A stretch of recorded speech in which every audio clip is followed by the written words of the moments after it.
Hello friends, welcome to Jainit Academy. Jainit Academy के YouTube channel में आपका एक बार फिर से हार्दिक स्वागत है। अभिनंदन है, दिल की गहराई से राधे राधे, शुभ प्रभात। आशा करता हूं कि आप अच्छे होंगे, तंदुरुस्त होंगे और अपने हेल्थ से टकराए होंगे। चलिए फ्रेंड्स, आज का टॉपिक है इतिहास। यानी कि मैं आपको बता दूं कि इससे पहले मैं एक बेसिक क्लास ले चुका हूं इतिहास की, तो आज मैं शुरू से यहां से स्टार्ट करूंगा इतिहास। और आपका कोई भी एग्जाम हो, जैसे एसएससी हुआ, रेलवे हुआ, बैंक हुआ और आपका यूपी पुलिस, यूपीएसआई कि सभी वनडे एग्जाम में मैं आपको कवर करते हुए लेकर जाऊंगा। और इस वीडियो को देखना ना भूलें और ज्यादा से ज्यादा इस वीडियो को शेयर भी कर दें। चलिए फ्रेंड्स, आज का ये टॉपिक है इतिहास। चलिए, इतिहास के पिता मैंने आपको बता दिया था। इतिहास का जनक किसे कहा जाता है, यानी इतिहास का जनक बोले या इतिहास के पिता बोले, वो किसे कहा जाता है, यानी कि हेरोडोटस को कहा जाता है। यानी कि इतिहास के पिता किसे कहा जाता है, हेरोडोटस को कहा जाता है। आपको बता दो, इतिहास के पिता हेरोडोटस को क्यों पिता कहा जाता है या क्यों जनक कहा जाता है। तो हम अपने पापा को पापा क्यों कहते हैं, क्योंकि उनका जीवन में रोल है, क्योंकि उन्होंने हमें पैदा किया है, तभी तो हम अपने पापा को पापा बोलते हैं, दूसरे को नहीं बोलते। ऐसे ही हेरोडोटस ने इतिहास का जनक इसलिए से कहा जाता है क्योंकि उन्होंने 1 तारीख का इतिहास, 2 तारीख का इतिहास, 3 तारीख का इतिहास क्रमबद्ध तरीके से लिखना स्टार्ट किया और तो एक बुक से लिख दी। वो बुक थी बेटा हिस्टोरी का। कौन सी बुक लिख दी, हिस्टोरी का। और इस बुक में फारस और युद्ध की चर्चा है, फारस और भारत की युद्ध की चर्चा है, भारत और फारस के बीच में ट्रेड एंड कॉमर्स को बताया गया है, यानी कि व्यापार की चर्चा दी गई है। व्यापार की चर्चा दी गई है किसमें, हिस्टोरी का बुक्स में, यही लिखी थी हेरोडोटस ने। ठीक है, यानी कि इन्हें पिता इसमें से कहा गया क्योंकि इन्हें 1 तारीख का इतिहास, 2 तारीख का इतिहास और 3 तारीख का इतिहास क्रमबद्ध तरीके से लिखना स्टार्ट किया था और इन सभी को कलेक्ट किया और कलेक्ट करके एक बुक से बना दी हिस्टोरी का। और इस पुस्तक में भारत के युद्ध की चर्चा, भारत और व्यापार के बीच संबंध बताए गए हैं, व्यापार की चर्चा है, ये सब इस बुक में किया गया है। अच्छा, आइए इधर देखते हैं। इन हेरोडोटस का वैसे का जन्म हुआ था 484 बीसी में। तो हुआ था 484 बीसी में हुआ था और मृत्यु देखें तो 425 बीसी में हुई थी। और ये कहां के रहने वाले थे, यूनान के रहने वाले थे। कहां के रहने वाले थे फ्रेंड्स, यूनान के रहने वाले थे। आपको मैं बता दूं कि बहुत सारे बच्चे को डाउट रहता है सर बीसी क्या होता है, एडी क्या होता है, तो सभी बच्चों को इसमें डाउट रहता है। तो मैं आपको यहां पर समझाने की कोशिश करूंगा एडी और बीसी होता क्या है। देखिए फ्रेंड्स, एडी और बीसी होता क्या है, मैंने एक लाइन ली और लाइन में मैंने इस पॉइंट को 0 मान लिया, यानी कि इसको मान लिया मैंने ईसा मसीह का जन्मदिन। यानी कि मान के चलो ईसा मसीह का जन्मदिन 0 वाली डेट को मान लेते हैं और बताते हैं कि यहां से इस 0 वाली डेट से आगे की जो तारीख है ना, यानी कि मान लो मैंने 1947 लिख लिया, 1857 लिखो, 1857 लिख लिया और 1947 मैंने लिख लिया और आज मैंने लिख दिया 2023। यानी कि जो आज की जो ईयर चल रहा है 2023 तक लिख दिया। यानी कि इन वाली डेट यानी ईसा मसीह से आने वाली डेट को एडी में काउंट करेंगे। इसी को बोलते हैं एनो डोमिनी। क्या बोलते हैं, एनो डोमिनी, यानी इसी को बोले हैं तो ईस्वी, इसी को बोलते हैं ईस्वी या इसी को बोलते हैं साधारण वर्ष। क्या बोलते हैं, साधारण वर्ष भी इसी को कहा जाता है एडी। समझ में आया, यानी ईसा मसीह से आने वाली डेट को क्या बोलेंगे, एनो। ठीक है। अच्छा, ईसा मसीह से पहले की जो डेट है उन्हें बीसी में काउंट करेंगे। किस में करेंगे, बीसी में काउंट करेंगे। और बीसी का मतलब होता है बिफोर क्राइस्ट। क्या होता है, बिफोर क्राइस्ट, यानी कि बिफोर क्राइस्ट, यानी कि ईसा मसीह का जन्मदिन से पहले की डेट को करेंगे बीसी में काउंट। जैसे मैंने आपको देख दिया 326 बीसी में कौन आया था, सिकंदर भारत आया था। और बता दूं कि 563 में कौन आया था, भगवान बुद्ध आए थे। यानी कि भगवान बुद्ध का जन्म हुआ 563 में और बीसी में हुआ था और 326 में सिकंदर भारत आया था, यानी कि इससे पहले आया था। समझ में आ रही है, यानी कि बीसी यानी कि बिफोर क्राइस्ट, यानी ईसा मसीह से पहले वाली डेट को करेंगे बीसी में और आने वाली डेट को करेंगे एडी में। यहां तक समझ में आया होगा। चलिए आशा करता हूं, चलिए आगे को देखो। अब देखो मैं यहां से इसको मिटा देता हूं, जैसे कि आपको समझ में आया होगा। इसको मैं मिटा देता हूं, एडी क्या होता है, बीसी क्या होता है। ठीक है फ्रेंड्स, चलो अब देखो इतिहास के बारे में पढ़ेंगे। इतिहास हमारे हिस्टोरियन ने इतिहास को 3 भागों में क्यों बांटा, क्या जरूरत पड़ी कि इतिहास को 3 भागों में बांटने की, क्या जरूरत पड़ी कि इनको 3 भागों में बांटा। कि मैं आपको बता दूं, जब हम पढ़ने बैठते हैं ना अपने स्टडी रूम में, तो वहां अलमारी होती है, या टेबल होते हैं, मेज होती है, उसमें हम बुक्स को सजा देते हैं। यानी कि बुक्स को ऐसे सजा देते हैं जैसे कि हमें किसी बुक्स की जरूरत पड़े या किसी किताब कॉपी की जरूरत पड़े, उस कॉपी को इजीली खींचा जा सके, उस बुक्स को इजीली खींचा जा सके जिससे हमें टाइम वेस्ट ना करना पड़े। ऐसे हमारे हिस्टोरियन ने इन इतिहास को 3 भागों में बांट दिया, क्योंकि ऐतिहासिक काल की घटना अलग है, यानी कि आधि ऐतिहासिक काल की घटना अलग है और ऐतिहासिक काल की घटना अलग है। यानी कि इसके फ्यूचर अलग है और इसके फ्यूचर अलग है और इसके फ्यूचर अलग है। जब हमें जरूरत पड़े इतिहास पढ़ने की तो हम इस पार्ट को इजीली पढ़ सकते। ये जरूरत पड़ी थी हमें पढ़ने की। आशा करता हूं कि आपको समझना आया होगा और गारंटी देता हूं आपको बिल्कुल समझ में आ गई। बेसिक से लेकर चलता हूं और आज का आपका कोई क्वेश्चन हुआ यहां से आप छूट ना पाएगा, गारंटी है मेरी इस बात की। पढ़ते रहिए, ठीक है। आया ऐतिहासिक काल, आधि ऐतिहासिक काल और ऐतिहासिक काल। यानी कि ऐतिहासिक काल बोले चाहे इतिहास काल बोले, बात एक ही, लड़की एक ही है, या बाबू बोले चाहे सोना बोले, बात तो एक ही है ना, लड़की एक ही है। टेंशन लेने की कोई जरूरत नहीं है बेटा, आज हैप्पी होकर पढ़ाई करेंगे, ठीक है। और लेवल लेवल यानी कि मैं बेसिक से लेकर टॉप लेवल तक आपको लेकर जाने वाला हूं। आपका कोई भी एग्जाम हो वनडे, आप बैठे आप उसमें गर्दा उड़ा दोगे, गारंटी से, ठीक है। चलिए, कोई मैं लुल्लू क्वेश्चन नहीं करा था, ठीक है। मैं एक ऐसा एग्जाम दूंगा कि जिंदगी भर दूसरे डॉक्टर जाने की जरूरत पड़ेगी। देखिए, दूसरे डॉक्टर के पास जाने की जरूरत पड़ेगी, एक बार पढ़िए, अपना कंसेप्ट क्लियर कीजिए। यहाँ पर देखो, लिखित प्रमाण यानी कि इस प्रागैतिहासिक काल में जो साक्ष्य मिले हैं ना, यहाँ तो साक्ष्य तो इसमें मिले ही नहीं है और ना ही इसमें कोई लिखित प्रमाण मिला है। इस क्रॉस का मतलब हुआ है कि इसमें ना तो साक्ष्य है और ना ही कोई लिखित प्रमाण मिला, ठीक है। यानी प्रागैतिहासिक काल पता है। आधि ऐतिहासिक काल में देखें तो इसमें क्या मिला है, इसमें साक्ष्य तो मिले हैं मगर इसको पर लिखित प्रमाण नहीं मिला है। क्या नहीं मिला है? लिखित प्रमाण नहीं मिला है। समझ में आ गई नहीं आ गई? अच्छा, इसमें देखें ऐतिहासिक काल में साक्ष्य भी मिला है और पढ़ भी लिया गया है। क्या कर लिया गया है? पढ़ भी लिया गया है। ध्यान रखना है इसमें, साक्ष्य मिले।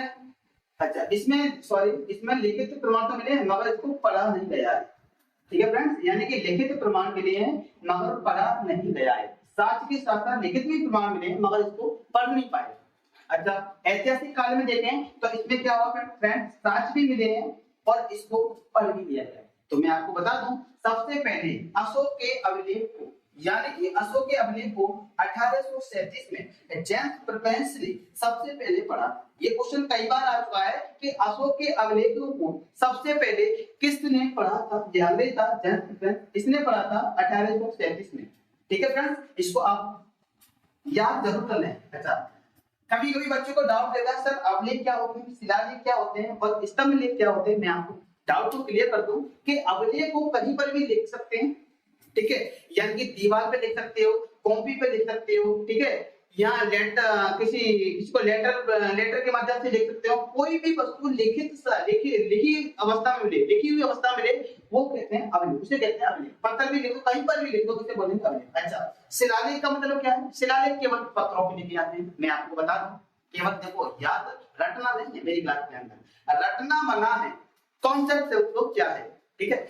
यानी कि जो शिलालेख हैं वो पत्रों पे लिखे जाते हैं, ठीक है। और आपको बता दो, स्तंभ लेख जो पिलरों पर लिखे जाते हैं। केवल आप इतना ध्यान रखें, ठीक है। चलिए आगे को चलेंगे।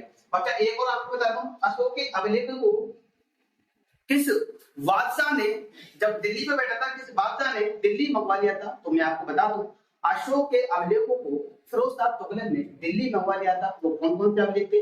वो था एक मेरठ अभिलेख, एक था टोपरा अभिलेख। मेरठ यूपी में पड़ता है बेटा, टोपरा हरियाणा पड़ता है। इन दोनों अभिलेखों को खुदवा कर फिरोज शाह तुगलक ने दिल्ली मंगवा लिया था। ये आपको ध्यान रख लेना, वैसे मैं इसको अगर पहली वाली क्लास में बता चुका हूँ, ठीक है। चलिए, अब देखिए फ्रेंड्स, ऐतिहासिक काल को 3 भागों में और बांट दिया गया। मैंने बताया इसके फ्यूचर अलग है, इसके फ्यूचर अलग है, इस वजह से बांटा है जिससे हमें कोई दिक्कत का सामना ना करना पड़े, प्रत्येक स्टूडेंट को कोई दिक्कत का सामना ना करना पड़े, इस वजह से इसको बांटा गया। अच्छा, ऐतिहासिक काल यानी कि इसमें पढ़ेंगे पुरापाषाण काल और इसको पढ़ेंगे फिर मध्यपाषाण काल, फिर पढ़ेंगे नवपाषाण काल। बिल्कुल यही याद करा लो ऑन द स्पॉट क्लास के अंदर ही पढ़ते चाहिए। चलिए, पुरापाषाण काल की तरफ देखेंगे तो पुरापाषाण होता क्या है फ्रेंड्स? तो इसमें देखो बेटा, पत्थर का प्रयोग हुआ। सबसे पहले पुरापाषाण का मतलब पाषाण का मतलब है पत्थर का जमाना, यानी कि पुरापाषाण काल यानी कि जिसमें पत्थर का प्रयोग हुआ था उसे बोलेंगे पत्थर यानी कि पुरापाषाण काल, है ना, जिसमें पत्थर का प्रयोग हुआ। अच्छा, मनुष्य कहाँ रहता था? पहले गुफा में रहता था और गुफा के साथ साथ झाड़ियों में रहता था और कंदमूल फल खाता था, यानी कि नंगा घूमता था।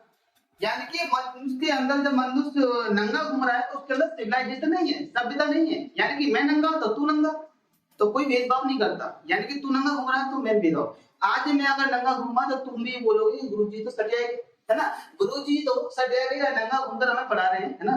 तो बेटा ध्यान रखना, यानी कि उस टाइम का जो मानव है बिल्कुल सिविलाइजेशन नहीं है उसके अंदर। यानी कि तू नंगा तो मैं नंगा, तो कोई ये भेदभाव नहीं।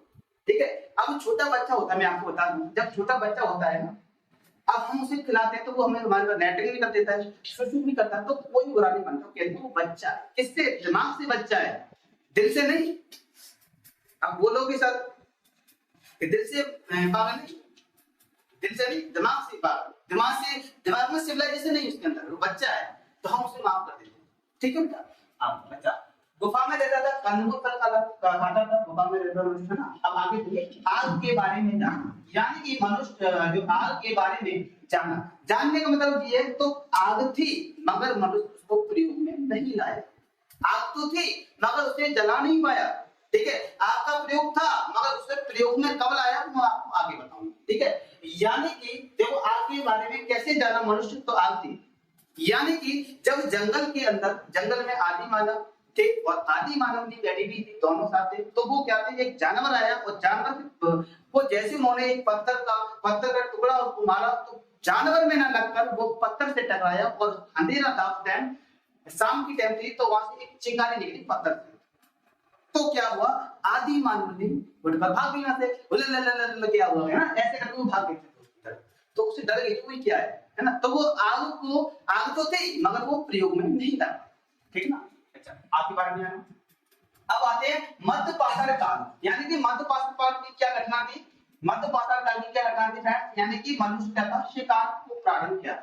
मनुष्य ने शिकार प्रारंभ कैसे सीखा वो मैं आपको बता दूं कि जब मनुष्य आदि मानव थे, कंदमूल फल खाते थे, तो उन्होंने देखा कि एक मरा हुआ जानवर मिला, तो उसका उन्होंने मांस खाया, तो वो देख लिया ये भी खाने की चीज है, वाह ये तो स्वाद है। तो जैसे ही एक जानवर ज्यादा, तो उन्होंने देखा ये सेम जैसा, तो उन्होंने पत्थर उसको मारा, तो उसको लग गया, तो मर गया। तो वहां से क्या हुआ, शिकार करना सीखे।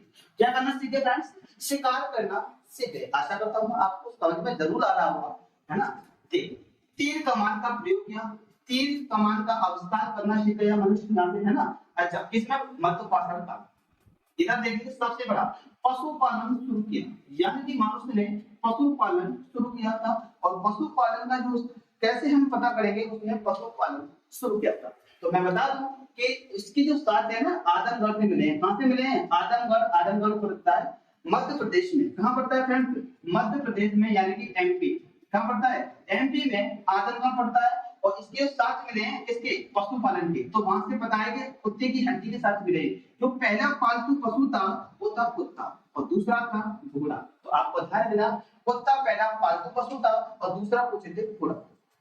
तो मैं आपको बता सकता हूं कि कुत्ता क्यों पाला, तो मैं आपको बता दूं बेटा, ध्यान रखना, आज भी लोग कुत्ते को पालते हैं। क्यों, क्योंकि उन्हें पता है कि कुत्ता वफादार होता है, दगाबाज नहीं, दगाबाज होता है मनुष्य। इसी वजह से लोग क्या करते हैं, कुत्ते को पाला था। और ये सभ्यता उसी से चली आ रही है, ध्यान रखना। तो वहां पहले पाला था कुत्ता और दूसरे अभी एग्जाम में क्वेश्चन आया था 6 महीने पहले, तो उसमें बेटा ऑप्शन से भी हटा दिया था, कुत्ते को गाड़ी कर दिया था और घोड़ा दे दिया गया था उसमें, है ना, घोड़ा दे दिया गया था। तो उसमें क्वेश्चन आता कि मनुष्य का पालतू पशु कौन सा था, तो लोग कुत्ता ढूंढ रहे थे, कुत्ता था ही ना। तो मैं आपको यही बता दूं कि दो पाले थे, उसमें घोड़ा था ऑप्शन, तो घोड़ा सही था उसका, ध्यान रखना बात को।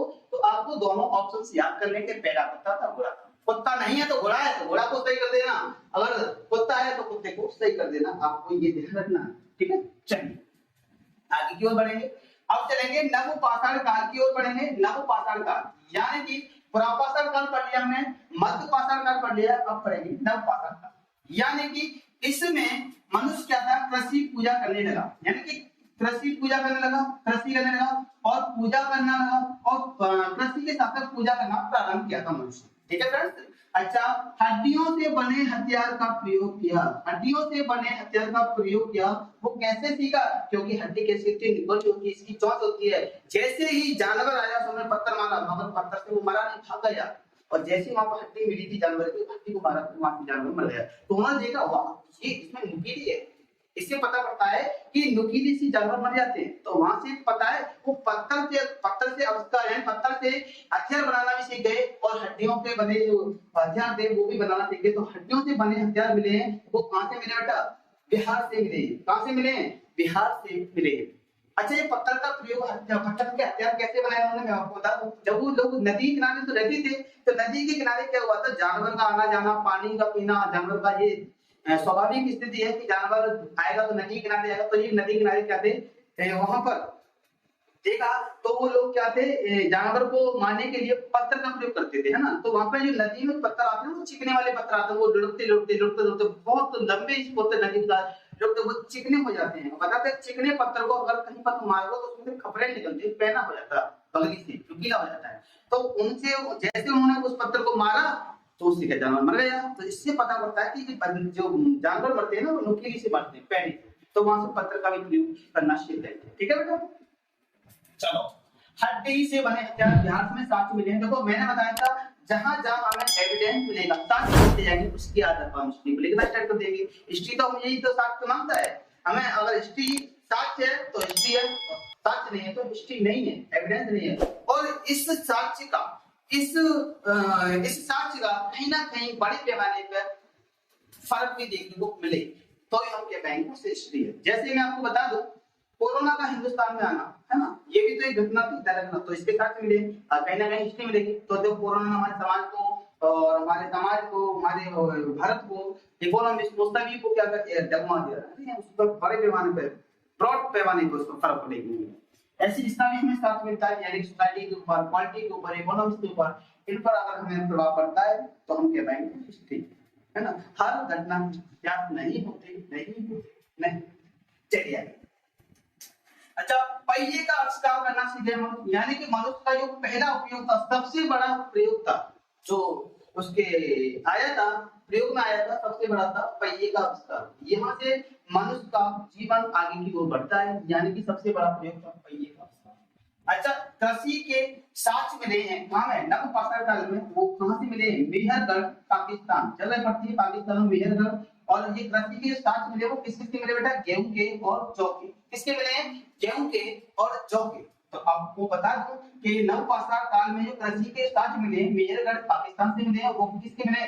गेहूं और जौ के। ये भी आपको ध्यान रखना, ठीक है, मेहरगढ़ का पाकिस्तान में।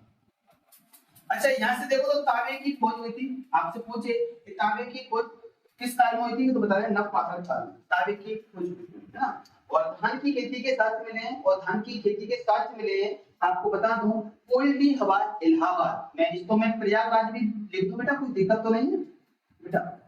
बता दो कोई दिक्कत हो तो। प्रयागराज कोई दिक्कत नहीं। चलिए, हमारे बच्चे भी बहुत अच्छे हैं ना, कोई दिक्कत नहीं हो रही है ना। देखो, कोयली हवा इलाहाबाद यानी कि प्रयागराज, यानी प्रयागराज आज का वर्तमान है। रघुनाथ का तो अगर इलाहाबाद नाम थे तो इस वक्त मैंने प्रयागराज लिख दिया है। प्रयागराज को आप टिक करते हैं। यहाँ से धान की खेती के साथ मिले, यानी कि धान की जो तीतुर होता है ना, वो उसमें मिले। इससे हम पता कर सकते हैं कि यहाँ पर कहीं ना कहीं यहाँ पर धान की खेती हुआ करती है। तो मैंने बताया था हिस्ट्री को कहने के लिए साथ बहुत जरूरी है, उसी के आधार पर हम लिखते जा रहे हैं। चलिए आगे की ओर बढ़े था। अच्छा, आगे की ओर बढ़ेंगे। चलिए फ्रेंड्स, आगे की ओर बढ़ेंगे। यानी कि मानव विकास सिद्धांत क्या होता है? चलो, यानी कि मानव का जो विकास हुआ था, बताते हैं कि मानव पहले कहाँ रहता था? जंगल में रहता था। पहले जो मानव था वो मनुष्य था, मनुष्य नहीं, वो जानवर था, है ना। जिनका जो मानव का विकास हुआ था ना, वो जानवर यानी कि जंगल से लेकर यानी कि बाहर की तरफ गए। तो मैं आपको बता दूं कि ऑस्ट्रेलोपिथेकस यानी कि जो मानव की प्रजाति है ऑस्ट्रेलोपिथेकस, तो ये थी रामापिथेकस। जो रामापिथेकस थी वो आज जंगल में ही रही, वो ऑस्ट्रेलोपिथेकस थी वो जंगल से बाहर प्रवेश करेगी। मैं आपको बता दूं, कोई भी व्यक्ति हुआ XYZ, यानी कि मैं यहाँ रह रहा हूँ, तो मैं यहाँ से अगर दिल्ली जाऊँ यहाँ जॉब करने के लिए, तो मुझे कुछ ना कुछ चेंज होने को मिलेगा, जाहिर सी बात है। यहाँ का सोसाइटी और वहाँ की सोसाइटी में अंतर तो है, थोड़ा बहुत, है ना। ऐसे ही क्या था जो जानवर थे ना, वो जानवर जैसे आपको बंदर बता दूं, बनमानुस, चिंपैंजी वगैरह बता दूं, जो आज जो उनकी ये कैटेगरी है वो रामापिथकस थी, तो वो जंगल में ही रहे। आज भी वो जंगल में जानवर के रूप में देखे जा सकते हैं। वहीं से क्या था, ये लोग क्या थे, रामापिथकस थे, वो जंगल से बाहर की तरफ गए तो वो ऑक्टोपस में चेंज हो गए। ठीक है, उनको तो इसका मतलब होता है कि वो मानव में परिवर्तन हुए। अच्छा, जानवर यानी कि रामापिथकस, यानी कि जो जानवर थे उनकी पूंछ हुआ करती थी जंगल में, यानी कंदमूल फल का खाना, उठना बैठना, जो पेड़ों पर चढ़ना, तो उनकी पूंछ हुआ करती थी। तो पूंछ उनकी क्या करती है बेटा, आज भी पूंछ है, देखो बंदर क्या पूंछ होती है। मगर जैसे ही मनुष्य जंगल से बाहर की ओर गया तो वहां कुछ चेंज होने को देखने को मिले। जैसे ही बाहर की तरफ गया तो ध्यान रखना, उसमें वो नदी के किनारे बसा, नदी के किनारे बसने के साथ साथ वो वहां पर कृषि करने लगते हैं। क्या करने लगा, कृषि करने लगा, और कृषि करने के साथ साथ वहां पर उसने परिवार बसाया, और परिवार बसाने के साथ साथ आज देखो पूरे वर्ल्ड में आपको सभी लोग बाहर जंगल से ना होकर पूरे एरिया में देखने को मिलते हैं। तो ये था ऑस्ट्रेलोपिथेकस, यानी कि जंगल के बाहर की तरफ वो गए ऑस्ट्रेलोपिथेकस।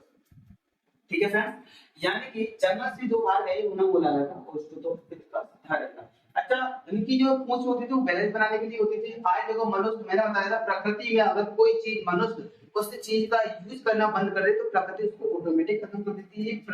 प्रकृति का नियम है ना।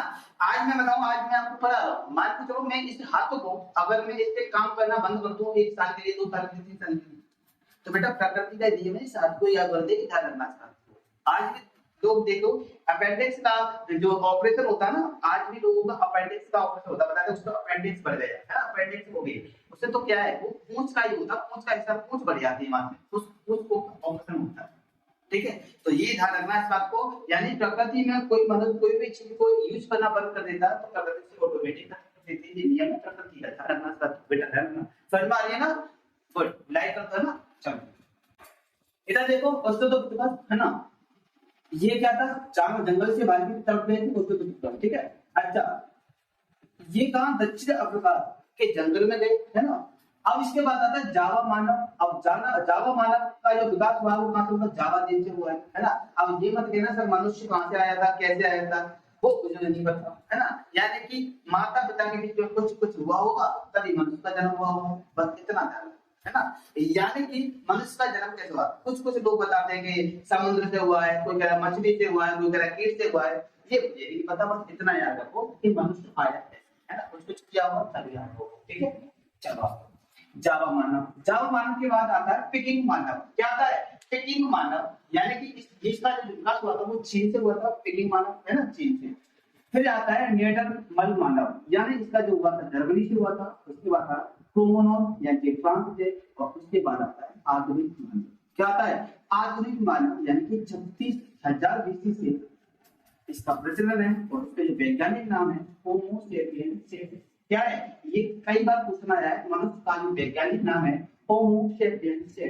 आधुनिक मानव का जो विकास माना जाता है वो 36,000 बीसी तक माना जाता है, यानी कि मनुष्य 36,000 बीसी तक मनुष्य आ गए, है ना। तुमको पता है कि मनुष्य जब जंगल में रहता था, जंगल से बाहर की तरफ आता तो ऐसे करके चलता था, है ना, ऐसे करके चलता था। फिर कैसे हुआ, फिर ऐसे करके आया, थोड़ा और झुका, फिर ऐसा करके बना, ऐसा बना, है ना। ऐसे करके मनुष्य का विकास हुआ था, पहले झुककर चलता था, फिर और झुका, फिर बना, ठीक है। चलो इसके बाद आता है चार्ल्स डार्विन का सिद्धांत, है ना। इसे भी हम बताएंगे आपको, टेंशन ना लो, ऑन द स्पॉट क्लास के अंदर ही याद कर आएगी, पूरी हिस्ट्री करा दूंगा यार, ध्यान रखना। हिस्ट्री के साथ साथ मैं और भी सब्जेक्ट पढ़ाता हूं, आप टेंशन ना लो। हिस्ट्री का जो भी जीएस का क्वेश्चन है मैं आपको पढ़ाऊंगा, गारंटी है।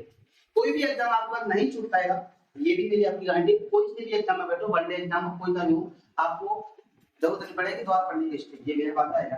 ठीक है, मैं कोई लुल्लू क्वेश्चन नहीं कराता, डीपली कराता हूं, और एक ऐसा इंजेक्शन दूंगा कि जिंदगी भर किसी डॉक्टर के पास जाने की जरूरत पड़ेगी, यानी टीचर के पास जाने की जरूरत नहीं पड़ेगी। चलिए, चार्ल्स डार्विन है, और मैं कोई ऐसा टीचर नहीं हूँ, है ना, एक्सपीरियंस टीचर हूँ, कोई भगोड़ा नहीं हूँ कि 4 दिन पढ़ाया 2 दिन पढ़ाया चलेगी छोड़कर। मैं जो वादा किया है मैं आपके साथ वादा पूरा करा दूंगा, आपकी जो बातों से। ठीक है, आपका एग्जाम की तैयारी में कराने की जिम्मेदारी मैं लेता हूँ। ठीक है, चलिए, चार्ल्स डार्विन बुक्स इसने लिखी थी, मिसिया और स्पीसीज, है ना। चलिए, ये थी origin of species, sorry book से लिखी थी ओरिजिन स्पीसीज है ना, कब लिखी थी फ्रेंड्स, कब लिखी थी फ्रेंड्स, आपको बता रहा हूँ कि बुक्स लिखी थी, ये बुक्स लिखी थी 1859 में, है ना, 1859 में लिखी थी, 1859 में ये बुक्स लिखी थी, यानी कि बुक्स लिखी गई थी डिसेंट ऑफ स्पीच, है ना, ओरिजिन ऑफ स्पीच 1859 में, और डिसेंट ऑफ मैन ये लिखी थी 1871। दोनों बुक्स आपको इंपॉर्टेंट है, ध्यान रख लेना। अच्छा, ये दोनों बुक्स लिखी थी चार्ल्स डार्विन ने, ध्यान रखना, ठीक है, चार्ल्स डार्विन लिखी थी। अच्छा, इसमें बताया डिसेंट ऑफ मैन में केवल मानव ही कौन है, मनुष्य, क्या है, मानव, केवल मानव ही मनुष्य के समीप है, ये बुक्स बताई डिसेंट ऑफ मैन। कहता है कि मानव का जन्म हुआ है, मानव जन्म हुआ है, वो केवल किससे हुआ है, मानव का जन्म, मानव ही मनुष्य के समीप है, वानर ही, मानव, सॉरी ये गलत कर दिया है ना, यह वानर करना है बेटा, वानर है ना, यहाँ लिखना है केवल वानर ही मनुष्य के समीप है। जो बंदर है ना, बंदर का जो सेम रूप रेखा मानी जाती है, मनुष्य के समान मानी जाती है, यानी कि इसके समीप बताया गया descent of man, descent of man में बताया है मानव ही, केवल वानर ही मनुष्य के समीप है। चलिए, ये आपको समझ में आया होगा, और एक ही पॉइंट आप अपने लिख पे जो अपना नोट है बनाते जाइए, जिससे कि आपको दोबारा पढ़ने की जरूरत ना पड़े, चलिए फ्रेंड्स, आगे की ओर पढ़ेंगे, यानी कि सिंधु घाटी सभ्यता की ओर पढ़ेंगे। सिंधु घाटी सभ्यता यानी सिंधु घाटी की सभ्यता, इसे बोलते हैं हड़प्पा सभ्यता। यानी कि सिंधु घाटी सभ्यता यानी कि सिंधु नदी के किनारे पनपी थी, है ना, और हड़प्पा सभ्यता यानी कि सिंधु नदी के पास में जो खुदाई हुई हड़प्पा नाम की जगह, इसी वजह से सबसे पहले खुदाई हुई हड़प्पा, है ना, तो इसी वजह से सिंधु घाटी सभ्यता को हड़प्पा सभ्यता के नाम से जाना जाता है। या तक समझ में आया होगा। चलिए आगे बढ़ेंगे। यानी सिंधु घाटी सभ्यता या हड़प्पा सभ्यता की खोज किसने की थी, 1921 में जॉन मार्शल की अध्यक्षता में, यानी कि जॉन मार्शल की अध्यक्षता में किसने की थी, दयाराम साहनी के द्वारा की गई थी। यानी कि आपसे क्वेश्चन पूछेगा कि सिंधु घाटी सभ्यता की खोज किसने की थी, तो आप बता देना दयाराम साहनी द्वारा। आपसे पूछे किसकी अध्यक्षता में, यानी कि जॉन मार्शल की अध्यक्षता में दयाराम साहनी ने खोज की थी। इसका नामकरण किया था किसने, जॉन मार्शल। किसने किया था, जॉन मार्शल। चलिए, समकालीन सभ्यता यानी कि चीन की सभ्यता, यानी कि इसके साथ, यानी कि सिंधु घाटी सभ्यता के साथ साथ और भी सभ्यताएं पनपी थी, इसके समकालीन थी। वो कौन कौन सी सभ्यता थी, ये भी क्वेश्चन पेपर में कई बार पूछा गया। देखिए, यानी कि समकालीन सभ्यताएं चीन की सभ्यता थी, और एक थी मेसोपोटामिया की सभ्यता। किसकी थी फ्रेंड्स, मेसोपोटामिया की सभ्यता। ये कहां पर पड़ गई, इराक में, और देख लेना, और किस नदी के किनारे थी, दजला फरात नदी पर। कौन सी नदी पर, दजला फरात नदी पर मेसोपोटामिया की सभ्यता बनती थी। ये क्वेश्चन कई बार आया है, मेसोपोटामिया की सभ्यता किस नदी के किनारे, यानी कि दजला और फरात नदी के किनारे, ठीक है। यानी कि सिंधु घाटी सभ्यता के साथ साथ और भी सभ्यताएं बनती थी, इसके समकालीन थी। ये क्वेश्चन कई बार पेपर में पूछा है, ध्यान रखना, यहाँ से एक ही क्वेश्चन आपको भी नोट डाउन होना चाहिए। आपसे क्वेश्चन, अब अगली क्वेश्चन को बढ़ेंगे, यानी कि सिंधु घाटी सभ्यता कहां तक फैली हुई थी, किस किस दिशा में फैली हुई थी, उत्तर में कहां तक, दक्षिण में कहां तक, और पूर्व में कहां तक, और पश्चिम में कहां तक। ये भी क्वेश्चन कई बार पूछा है कि उत्तर में पूछे तो लद्दाख, यानी कि मंडा में, मंडा जगह है लद्दाख में, यानी कि मंडा लद्दाख, और किस नदी के किनारे, चिनाब नदी के किनारे। यानी कि उत्तर में सिंधु घाटी सभ्यता कहां तक फैली हुई थी बेटा, मंडा लद्दाख यानी कि चिनाब नदी, है ना। इधर देखेंगे पूर्व में आलमगीरपुर, यहाँ से क्या मिला बेटा, सूती कपड़ा मिला है, कपड़ा है, और कपड़े पे कुछ ना कुछ मजबूत लिखी हुई मिली है, ठीक है। तो ये मेरठ में, यानी कि आलमगीरपुर कहां पर है, मेरठ में, ये मेरठ पड़ता है यूपी में, और किस नदी के किनारे, हिंडन नदी के किनारे, हिंडन नदी के किनारे, यानी कि आपकी सभ्यता आलमगीरपुर तक थी। और ये किसकी नदी किनारे था, आलमगीरपुर, हिंडन नदी के किनारे। अच्छा, आपसे पूछे देवाबाद ये कहां पर था, महाराष्ट्र में, साउथ में, महाराष्ट्र में, यानी कि देवाबाद साउथ में कहां तक था, देवाबाद तक महाराष्ट्र में। सर्वाधिक जनसंख्या घनत्व वाला स्थान, यानी कि सिंधु घाटी सभ्यता जब पड़ गई थी तो बताते हैं सर्वाधिक जनसंख्या घनत्व वाला जो स्थान था वो देवाबाद था, महाराष्ट्र में, और किस नदी के किनारे, प्रवरा नदी के किनारे। कई कई बच्चे क्वेश्चन पूछते हैं सर, क्वेश्चन कई बुक्सों में दिया है कि गोदावरी नदी देता है पेपर में, तो आपसे बता दूं कि गोदावरी नदी ठीक है, मगर आपको पेपर में अगर प्रवरा नदी दे तो कितना करो, क्योंकि गोदावरी की जो साइड नदी थी प्रवरा नदी थी, और प्रवरा नदी नहीं है गोदावरी, तो गोदावरी नदी को टिक कर देना, कोई दिक्कत नहीं है। मगर गोदावरी नहीं दे तो आप बता देना, तो हमारा नदी किनारे दे होगा, ठीक है। पश्चिम में जाएंगे तो पंचरसुत गांगे डोर, यानी कि यहाँ पर सबसे बड़ा डॉक यार्ड भी था, यहाँ पर तो ये जो जहाज के पानी के वहां बनाने का कारखाना भी था, पंचरसुत गांगे डोर में पाकिस्तान पड़ता है। और ये से क्या है, यहाँ दशरथ नदी के किनारे बसा हुआ गांगे डोर पाकिस्तान में स्थित है। आशा करता हूँ कि ये सब आपको समझ में आया होगा। और आपको बता दूं कि हमारे चैनल जैनेट एकेडमी को ज्यादा से ज्यादा शेयर करें और लाइक करें और अपने फ्रेंड्स को इतना शेयर करें कि ये वीडियो रुक ना पाए, जिससे कि हर स्टूडेंट को जो तैयारी कर रहे हैं यूपी जैक वगैरह रेलवे जितने भी कॉम्पिटिटिव एग्जाम की तैयारी कर रहे हैं उनको ये वीडियो पहुंच सके। और हमारे चैनल को सब्सक्राइब इसमें से कर दें क्योंकि हमारा जो नोटिफिकेशन है आपको समय पर मिलता है। जय हिंद, जय भारत।